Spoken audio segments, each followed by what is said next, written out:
আসসালামু আলাইকুম। আপনারা যারা গ্রাফিক ডিজাইনে কাজ শিখছেন বা চিন্তাভাবনা করছেন যে গ্রাফিক ডিজাইনার হবেন, কাজগুলো শিখবেন, করবেন, তো তাদের জন্য ভিডিওটি। গ্রাফিক ডিজাইনে কাজ করে কী ধরনের ইনকাম করা যায়?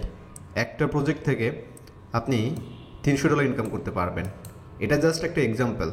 মানে একটা প্রজেক্ট থেকে আপনি 300 না, একটা প্রজেক্ট থেকে আপনি এমন হতে পারে ক্লায়েন্টের সাথে যখন আপনি কাজ করবেন তখন তার সাথে আপনি রেগুলারলি কাজ করবেন। এমন হতে পারে যেটা আপনার এক সময় $3,000 $30,000ও ক্রস করতে পারে। কারণটা হচ্ছে এই ধরনের যখন কাজ শুরু হয়, অর্থাৎ এই থাম্বনেল ডিজাইন বা এই ধরনের, নর্মালি অনেক সময় আপনি এজেন্সির সাথে কাজ করতে পারেন, অনেক সময় ইন্ডিভিজুয়াল যারা ইউটিউবার আছে তাদের সাথে আপনি কাজ করতে পারেন। তো একটা ইউটিউব চ্যানেল কিন্তু তারা একটা ভিডিও পাবলিশ করে বসে থাকবে না, তারা রেগুলারলি কিন্তু ভিডিও পাবলিশ করবে, আর ভিডিও পাবলিশের সাথে সাথে তাদের থাম্বনেল দরকার আছে। তো এই জন্য এই গ্রাফিক ডিজাইন যারা করে থাকেন তাদের মধ্যে হচ্ছে একটা পার্ট আছে যারা হচ্ছে শুধুমাত্র থাম্বনেল ডিজাইন নিয়ে কাজ করে থাকে। তো আপনারা যারা চিন্তাভাবনা করছেন যে আপনি থাম্বনেল ডিজাইন করবেন, শিখবেন এই ব্যাপারগুলো, কারণ গ্রাফিক্সের ভিতরে কিন্তু অনেক ক্যাটাগরি আছে, সাব ক্যাটাগরি আছে। তার মধ্যে আপনি যদি শুধু থাম্বনেল নিয়ে কাজ করেন, থাম্বনেল এক্সপার্ট হতে পারেন, তাহলে কিন্তু আপওয়ার্ক থেকে এই ধরনের অ্যামাউন্ট কিন্তু আপনি আর্ন করতে পারবেন। এখন এই কাজটা আপনি কিভাবে পাবেন? ফার্স্ট অফ অল হচ্ছে আপনাকে তো কাজ শিখতেই হবে। তো কাজ শেখার পরে আপনার কিছু স্যাম্পল থাকবে। স্যাম্পল মানে আপনি এই ধরনের বিভিন্ন ধরনের থাম্বনেল আপনি ডিজাইন করবেন। ওকে, আচ্ছা, এখন ব্যাপারটা হচ্ছে যে এই ক্লায়েন্টের সাথে কাজ করার জন্য আপনার কী কী জানা দরকার। ক্লায়েন্টের জন্য যে বিষয়গুলো জানা দরকার ক্লায়েন্ট এখানে সুন্দরভাবে কিন্তু আলোচনা করছে, এটা আপনাকে ভালোভাবে পড়তে হবে। আপনি যদি পড়তে না জানেন তাহলে যেটা করবেন, সুন্দর করে আপনি এটা আপনার গুগল ট্রান্সলেটরে নিয়ে চলে যাবেন, দেন আপনি সেখান থেকে কিন্তু বাংলা পড়তে পারবেন। সো এটা হচ্ছে ইজিয়েস্ট ওয়ে। যারা হচ্ছে একদম বেসিক অবস্থায় আছেন, যাদের ইংলিশ নিয়ে খুবই দুর্বলতা আছে বা ভয় আছে, তো এখানে ফ্রিল্যান্সিংয়ের জন্য আপনার এই ধরনের যে কাজ আছে বা যে কমিউনিকেশন হয়, আপনি বেসিক লেভেল থাকলেই হবে, আপনি এই কাজগুলো করতে পারবেন, কোনো প্রবলেম নাই। এখানে দেখতে পাচ্ছেন এটা ইংলিশ আছে, আপনি এখানে বাংলা ক্লিক করে দেন, এখানে সুন্দরভাবে বাংলা চলে আসবে। যদিও অনেক সময় একটু ভাঙা ভাঙা বাংলা টাইপের থাকে, তারপরে আপনার বুঝতে সমস্যা হবে না। আচ্ছা, এখন আসা যাক যে এই কাজটার জন্য আপনাকে যে ফার্স্ট অফ অল কাজটা করতে হবে, এটা বুঝতে হবে, পড়তে হবে বায়ার কী চাচ্ছে, এবং আপনাকে এক্স্যাক্টলি পয়েন্টগুলো বের করে ফেলতে হবে যে বায়ার আসলে কোন ক্যাটাগরির কাজ আমার কাছ থেকে চাচ্ছে। তাহলে আপনি সেই ধরনের স্যাম্পল যদি তাকে প্রোভাইড করেন, তাহলে কিন্তু আপনার কাজ পাওয়ার চান্সেসটা অনেক বেশি থাকবে। তো এখন এখানে দেখতে পাচ্ছেন যে বায়ার এখানে বলছে যে mysterious channel, creative YouTube video thumbnail maker needed now, mysterious channel. এখন এই মিস্টেরিয়াস চ্যানেলটা কি, এটা যদি আপনি না জানেন, এই ধরনের থাম্বনেল ডিজাইন যদি আপনার না করা থাকে, তাহলে অবশ্যই আমি বলবো যে আপনি ইনস্ট্যান্টলি আপনি একটা থাম্বনেল ডিজাইন করবেন। ওকে, আচ্ছা, একটা ব্যাপার হচ্ছে যে আপনি কখন থাম্বনেল ডিজাইন করবেন। অনেকেই আছে এখানে অ্যাপ্লাই করে দিবে, আপনি তো অনেক লাস্ট পর্যায়ে চলে যাবেন। আপনি অ্যাপ্লাই করবেন এবং তাকে বলবেন যে আমি তোমাকে একটা স্যাম্পল দিচ্ছি।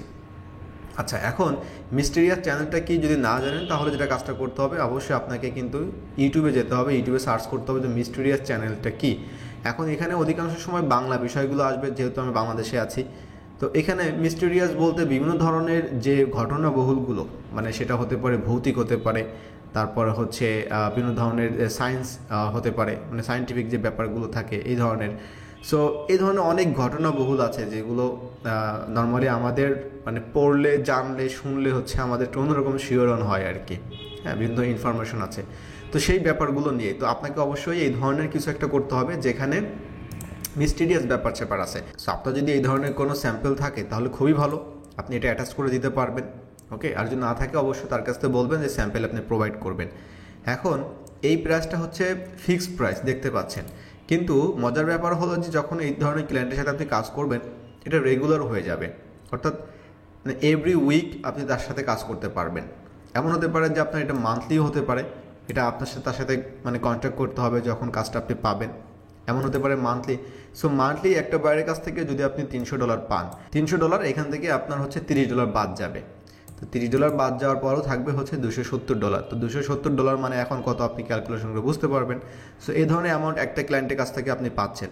এছাড়াও চাইলে কিন্তু আপনি আরও 2, 3, 4, 5টা ক্লায়েন্টের সাথে আপনি কাজ করতে পারবেন, যতক্ষণ আপনি এই ধরনের সাপোর্টগুলো দিতে পারবেন। এরপরে চাইলে আপনি অন্যান্য সেলারদেরকে হায়ার করবেন আপনার এই কাজ করার জন্য। This is how you want to grow your business, otherwise কোনো অপশন নাই কিন্তু। ওকে, এখন আসা যাক যে এই ক্লায়েন্টের সাথে আপনি কাজ করবেন কি না। দেখুন, এই ক্লায়েন্টের কিন্তু ফোন নাম্বার ভেরিফাইড আছে, তো পেমেন্ট মেথডও ভেরিফাইড আছে এবং তার ওভারঅল হচ্ছে 4.7 রেটিং, খুবই ভালো। ওকে, কান্ট্রি যেটা আছে ইটস ওকে, নো প্রবলেম। এখন একটা জায়গায় প্রবলেম আছে, যে প্রবলেমটা হচ্ছে হায়ার রেটটা আছে 11%, মানে খুবই কম, খুবই কম। আচ্ছা, এই বিষয়টা পরে বলছি। এখানে দেখছেন যে টোটাল স্পেন্ড এই পর্যন্ত $6,000 উনি কিন্তু ব্যয় করছে, তার মানে কিন্তু ক্লায়েন্টটা ভালো, খারাপ না। 47 জন হায়ার করছে, অ্যাক্টিভ আছে দেখতে পাচ্ছেন। এভারেজ আওয়ারলি রেটটা কম আছে $5। ওকে, আচ্ছা, উনি মোস্টলি হচ্ছে আপনার মান্থলি অথবা প্রজেক্ট বেস হায়ার করে থাকে, এই জন্য এখানে আওয়ারলি দেখতে পাচ্ছেন খুবই কম আছে। এখন যেটা বলছিলাম যে 11% যে হায়ার রেটটা আছে এটা কেন কম, সেটা হচ্ছে যে 90% বা 85%, 90%, 100% যদি থাকে তাহলেই কিন্তু সব থেকে ভালো হয়। কারণটা কি, আপনি যখন অ্যাপ্লাই করবেন অবশ্যই কিন্তু আপনার কানেক্ট কেটে নেবে ফাইবার, কারণ এখানে ফ্রি না। সো অবশ্যই যখন আপনি সুন্দরভাবে সব কিছু অ্যাপ্লাই করবেন কানেক্ট কেটে যাবে। সো অবশ্যই চেষ্টা করবেন যে এখানে যে হায়ার রেটটা ভালো, কারণটা হচ্ছে সে সকল বায়াররা কিন্তু হায়ার করে বেশি, তাদের চান্সেসটা অনেক বেশি, এটাই হচ্ছে এই পার্সেন্টেজটা। তো আপওয়ার্কের মজাটা হচ্ছে এখানেই যে আপনি এখানে অনেক কিছু অ্যানালাইসিস করতে পারবেন, একটু মানে কেয়ারফুলি যদি সব কিছু বুঝতে পারেন, অনেক কিছু অ্যানালাইসিস করে পারফেক্টলি আপনি যদি এই ধরনের মানে 10টা যদি আপনি অ্যাপ্লাই করতে পারেন, একটা কাজ আপনি পাবেন ইনশাল্লাহ। তা আমি বলবো যে আপনার গ্রাফিক ডিজাইনের মধ্যে থাম্বনেইল ডিজাইনটা একটু শিখতে পারেন, এটা খুবই খুবই ভালো। শুধুমাত্র থাম্বনেইল একটা যদি শিখতে পারেন, পাশাপাশি আরও অনেক কিছু শিখতে পারবেন আপনি।